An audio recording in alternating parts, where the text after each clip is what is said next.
അടുത്തതായി ഇത് ഊരേണ്ടതാണ്. അപ്പൊ അത് നമ്മൾ ഊരിയിട്ടുണ്ട്. നമുക്ക് ഇതൊന്ന് ഓണാക്കി നോക്കാം.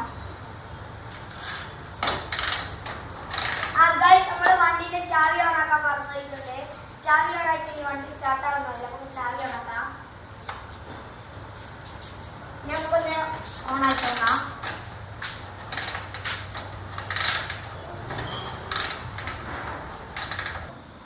ഇനി നമുക്ക് സ്പാർക്ക് വരുന്നുണ്ടോ എന്ന് നോക്കാം.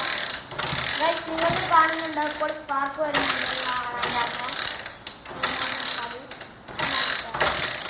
അപ്പൊ എല്ലാവരും കാണുന്നുണ്ടെന്ന് വിചാരിക്കുമ്പോ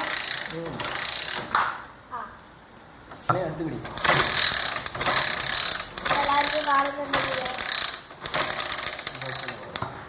ഇപ്പൊ സ്പാർക്ക് വരുന്നുണ്ട്. അതുകൊണ്ട് നമുക്ക് ഇനി ക്ലച്ച് ക്യാപ്പ് കൊടുക്കാം.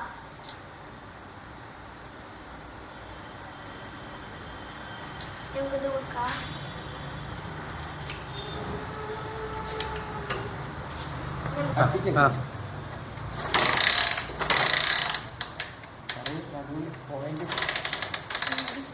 ഇപ്പൊ ജോയിനിൽ വരുന്നുണ്ട് നമ്മുടെ ക്ലച്ച് ക്യാപ്പിന്റെ നടുവിൽ വന്ന്. ഈ വണ്ടിന്റെ പ്രശ്നം സ്പാർക്ക് ജോയിനിൽ വരുന്നുണ്ട്. ഈ വണ്ടിന്റെ പ്രശ്നം വെച്ചാൽ സ്പാർക്കാണ്. അതുകൊണ്ട് നമുക്ക് പുതിയ സ്പാർക്ക്.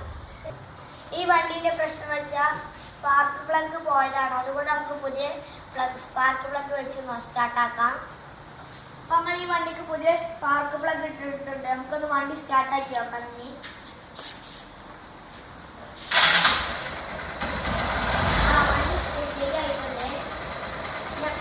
നമുക്ക് അടുത്ത വീഡിയോയുമായി കാണാം. എന്നാൽ ഇഷ്ടപ്പെട്ട എല്ലാവർക്കും ലൈക്കും ഷെയറും സബ്സ്ക്രൈബ് ചെയ്യേണ്ടതാണ്. ബൈ.